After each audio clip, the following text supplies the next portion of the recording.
Hi praise the lord. నా పేరు Anand. Welcome to the scripture together YouTube channel. ఈరోజు మనము తిమోతికి రాసిన మొదటి పత్రిక 3వ అధ్యాయాన్ని కలిసి చదువుకుందాము. మీ దగ్గర బైబిల్స్ ఉన్నట్లయితే దయచేసి వాటిని తెరిచవండి. ఒకవేళ లేనట్లయితే స్క్రీన్ మీద వాక్యం వస్తుంది, దాన్ని చూసి ఆయన చదవలసిందిగా కోరుచున్నాను. ఎవడైనను అధ్యక్ష పదవిని ఆశించిన ఎడల అట్టివాడు దొడ్డ పనిని ఆపేక్షించుచున్నాడను మాట నమ్మదగినది.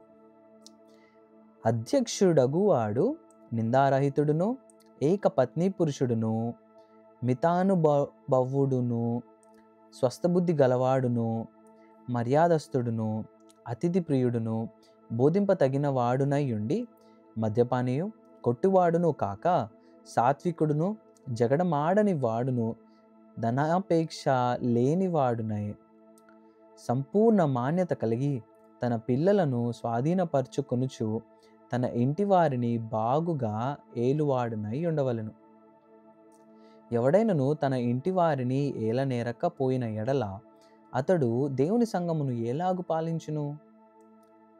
అతడు గర్వాంధుడై అపవాదికి కలిగిన శిక్షా విధికి లోబడకుండునట్లు క్రొత్తగా చేరిన వాడై ఉండకూడదు.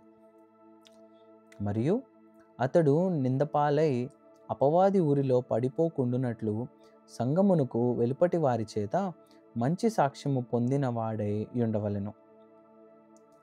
అలాగుననే పరిచారకులు మాన్యులై ఉండి ద్విమనస్కులను, మిగుల మద్యపానాసక్తులను, దుర్లాభము నపేక్షించు వారినై ఉండక విశ్వాస మర్మమును పవిత్రమైన మనస్సాక్షితో గైకొను వారినై ఉండవలెను. మరియు వారు మొదట పరీక్షింపబడవలెను.